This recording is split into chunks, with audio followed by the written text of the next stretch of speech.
ఏలూరు జిల్లా ముదినేపల్లి మండలంలోని శ్రీవల్లి దేవసేన సమేత సుబ్రహ్మణ్య స్వామి దేవస్థానంలో నాగుల చవితి ఉత్సవాలు అంగరంగ వైభవంగా నిర్వహించారు.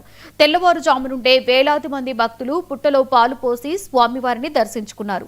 ఆలయానికి వచ్చిన భక్తుల సౌకర్యార్థం అన్ని ఏర్పాట్లు పూర్తి చేశామని ఆలయ ఏసీ గంగా శ్రీదేవి తెలిపారు. ఎటువంటి అవాంఛనీయ సంఘటనలు జరగకుండా తగు భద్రతా చర్యలు తీసుకుంటున్నట్లుగా చెప్పారు. ముదినేపల్లి మండలం సింగిరామలింగం గ్రామంలో చేసిన శ్రీ వెల్లి దేవసేన సమేత సుబ్రహ్మణ్యేశ్వర స్వామి దేవస్థానంలో నాగుల చవితి సందర్భంగా స్వామివారికి 4:30 గంటల కల్లా ఇంట్లో పాల్గొనడం స్వామివారిని దర్శించడం జరుగుతున్నది. ముఖ్యంగా ఈ నాగుల చవితి విశేషం అంటే కాలసర్పదోషం ఉన్నవారు మరియు భుజదోషం ఉన్నవారు అలాగే సర్పశాపం ఉన్నవారు కూడా స్వామివారికి ఈ రోజున ఇంట్లో పాల్పోసుకోవడం వల్ల ఆ దోషాలు తొలగిపోయి పిల్లలు లేని వారికి పిల్లలు కలగడం అలాగే పెళ్లి కాని వారికి పెళ్లి అవ్వడం జరుగుతున్నది.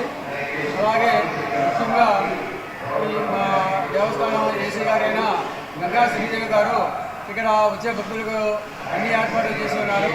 అలాగే 12:30 గంటల కల్లా వచ్చిన భక్తులందరూ కూడా అన్న సమారోహాలు కూడా కొత్తగా ఏర్పాటు చేస్తున్నారు. కావున భక్తులు స్వామివారిని దర్శించుకొని ఆయన యొక్క కృపా కటాక్షములతో ముదినేపల్లి మండలం సింగిరామలింగం గ్రామంలో చేసిన